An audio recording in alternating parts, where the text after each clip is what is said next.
कहानी है रामपुर गांव की, जहां के मर्द महिलाओं को हमेशा नीचा दिखाने की कोशिश में रहते। अरे अभी तक खाना नहीं आया, क्या मुझे एक और शादी करने की जरूरत है? नहीं जी नहीं, ऐसा मत करना, वरना मैं कहाँ जाऊंगी। खाना लेकर मैं अभी आई जी। गांव की पंचायत में भी फैसले हमेशा औरतों के खिलाफ ही रहते। मैं जो फैसला सुनाता हूँ वो भगवान की आज्ञा होती है। इस लड़के ने अपने मन से शादी करके अच्छा नहीं किया। लड़के को घर भेज दो और इसकी शादी इसकी जाति की किसी लड़के से करवा दो, लेकिन ये लड़की, इसे तो गांव के बाहर निकाल दो। नहीं नहीं जमींदार साहब, ये क्या बोल रहे हैं? ऐसा नहीं हो सकता। मेरी बेटी मासूम है, इसे अच्छे बुरे की समझ नहीं है। अरे कहाँ जाएगी ये बेचारी? कहाँ जाएगी? इतनी चिंता है तो पूरे परिवार का गांव निकाला कर देते हैं। बेचारे पूरे बसे बसाए परिवार को गांव छोड़ना पड़ता है। चाहे जो हो, अगर बेटियों को कंट्रोल नहीं कर सकते तो गांव में रहने का कोई मतलब नहीं है। यहाँ औरतों को दब कर रहना होगा। कोई भी अपने हिसाब से कुछ नहीं कर सकता, सब ईश्वर की मर्जी से ही होगा। तभी गांव का एक आदमी दौड़ा दौड़ा आता है। सरपंच साहब, जमींदार साहब, वो कालिया है ना, उसकी बेटी पढ़ने के लिए शहर जा रही है। अच्छा, ये कब हो गया? और कालिया की हिम्मत कैसे हो गई ऐसा करने की? लेकर आओ उसे और उसकी बेटी को। बस फिर क्या था, हाजिर हो जाते हैं कालिया और उसकी बेटी सरपंच के सामने। अरे कालिया, ये क्या सुनने में आ रहा है? बेटी को इंजीनियर बना रहा है तू? और ये बता, गांव में तो स्कूल नहीं है, फिर कहां से इतनी क्लास पास कर गई तेरी बेटी? राधा, जो कि कालिया की बेटी है, उसे लगता है कि सरपंच उसकी तारीफ कर रहे हैं। सरपंच जी, मैंने ऑनलाइन पढ़ाई की है, डिस्टेंस लर्निंग से। सभी में मैंने अच्छे नंबर पाए हैं, जिसे देखते हुए शहर की इंजीनियरिंग कॉलेज में मुझे स्कॉलरशिप मिली है। वाह जी वाह, क्या होती है ये? पहले तो ये बताओ, फिर आगे की बात करते हैं। पूरा गांव राधा की बात सुन रहा था और राधा बोलती जा रही थी। तो ऐसे मैं फ्री में एक अच्छी शिक्षा लेकर गांव में जो कुछ परेशानियां हैं, जैसे बिजली, पानी और इंटरनेट जैसी समस्याओं के लिए काम करूंगी। मैं गांव को शहर से जोड़ने के लिए पुल का निर्माण करवाने का प्रस्ताव रखूंगी। मुझे पूरी उम्मीद है कि जल्द ही हमारा गांव भी तरक्की की राह पर चल पड़ेगा। राधा की बात सुनकर सारे गांव वाले ताली बजाने लगते हैं। सरपंच को समझ नहीं आता कि वो क्या करे। चुप रह नादान लड़की, गांव के खिलाफ जाने के लिए तुझे गांव से बेदखल कर दिया जाएगा, वो भी पूरे परिवार के साथ। और हाँ, अगर ठीक से गांव में रहना चाहती है तो ये पढ़ाई लिखाई छोड़ दे। हम तेरे लिए गांव का कोई होनहार लड़का देखेंगे। तभी गांव का एक आदमी बोल पड़ता है। अरे नहीं नहीं सरपंच जी, राधा बिटिया जो बता रही है, अगर वैसा हो जाए तो हम लोगों को पैसा कमाने के लिए बाहर नहीं जाना पड़ेगा। हाँ जी, और ना ही कोसों दूर पानी के लिए भटकना पड़ेगा। हमारे बच्चे भी अच्छी पढ़ाई कर सकेंगे और आगे बढ़ेंगे, ना कि हमारी तरह खेती करते बैठेंगे। क्यों गांव वालों, राधा बिटिया का साथ देना चाहिए ना। सरपंच देखता है कि गांव राधा के साथ है तो वो चुप हो जाता है।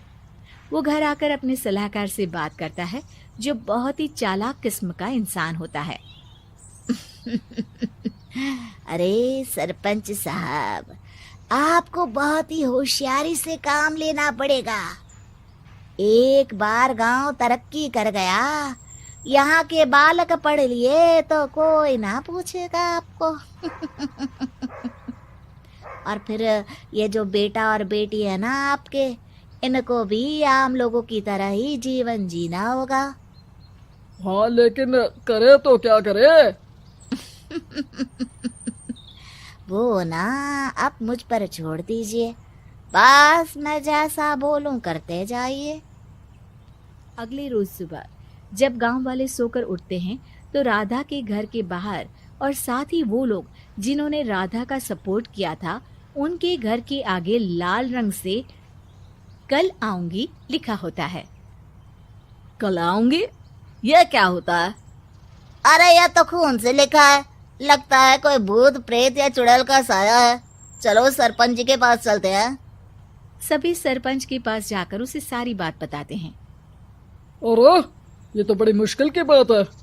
चलो मैं एक बाबा को जानता हूँ, उन्हें बुला लेता हूँ। सरपंच बाबा को लेकर गांव के घर के बाहर जाता है।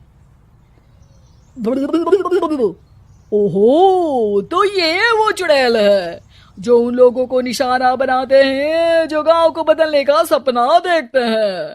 वो गांव को ऐसे ही संपन्न देखना चाहती है, वो नहीं चाहती कि कोई बाहरी यहाँ का कायाकल्प करे।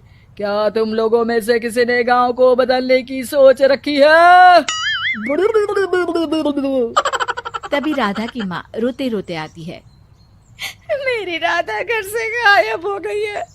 अरे कोई तो बचाओ, मेरी बच्ची कहाँ गई?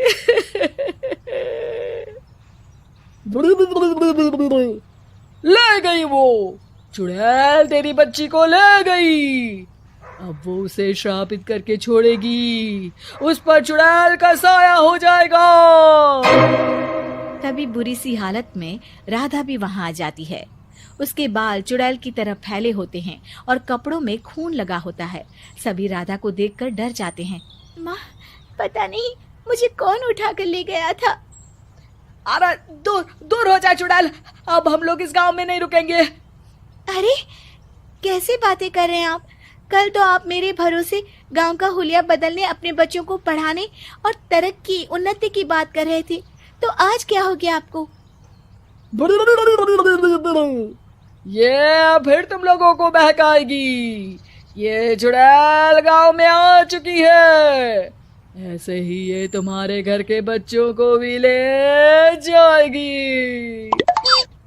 गांव वाले राधा को गांव से बाहर निकाल देते हैं। उसके माँ बाप रोते रहते हैं, लेकिन गांव वाले नहीं मानते। मैं भी अपनी बहन के साथ गांव के बाहर रहूंगा, लेकिन वो पढ़ाई नहीं छोड़ेगी।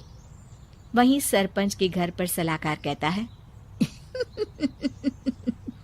देखा, सांप भी मर गया और लाठी भी नहीं टूटी। लेकिन अगले ही दिन सरपंच के घर के बाहर भी वही शब्द लिखे होते हैं। और फिर सरपंच की बीवी कहती है, हमारी बेटी को किसी ने अगवा कर लिया है। तभी राधा का भाई वहां आ जाता है। अरे गांव वालों, मैंने सरपंच जी की बेटी को देखा था। वो चुड़ैल उसे उठाकर ले जा रही थी। अरे क्या मजाक कर रहे हो? नहीं नहीं सरपंच जी, आप नहीं जानते। वो चुड़ैल अब आपकी बेटी में आ जाएगी, जैसे राधा के अंदर आ गई थी। तभी सरपंच की बेटी वैसी ही हालत में वहां आती है जैसे राधा आई थी। पापा, पता नहीं कैसे मैं गायब हो गई थी। चुड़ैल, इसके अंदर भी चुड़ैल का साया है, मारो इसे। अरे नहीं नहीं, इसे भी राधा के पास गांव के बाहर ही भेज दो। अरे चुप रहो, मेरी बेटी कहीं नहीं जाएगी और चुड़ैल वुड़ैल कुछ नहीं होता है। अरे कैसे बात कर रहे हो सरपंच जी? आप तो बोल रहे थे कि आपका फैसला भगवान का ज्ञान होता है, तो अपने पर बात आई तो अब आप ऐसे बोल रहे हैं। अरे ना ना ना, आपको अपनी बेटी को त्यागना ही होगा। अरे बुलाओ बाबा को। राधा का भाई बाबा को ले आता है, जिसे अब गांव वालों के डर के कारण सच बोलना पड़ता है। मैं कोई बाबा नहीं हूँ, मैं तो मोची था। ये सलाहकार महोदय ने मुझे कहा था एक्टिंग करने को। अब वो मुझे पैसे देने वाले हैं। अब मुझे माफ कर दो। गलती हो गई, मुझे माफ कर दो। तभी वहां राधा आ जाती है। देखा सरपंच जी, जब गांव के बच्चे साक्षर होंगे तो आप जैसे लोगों की चालाकी नहीं चलेगी।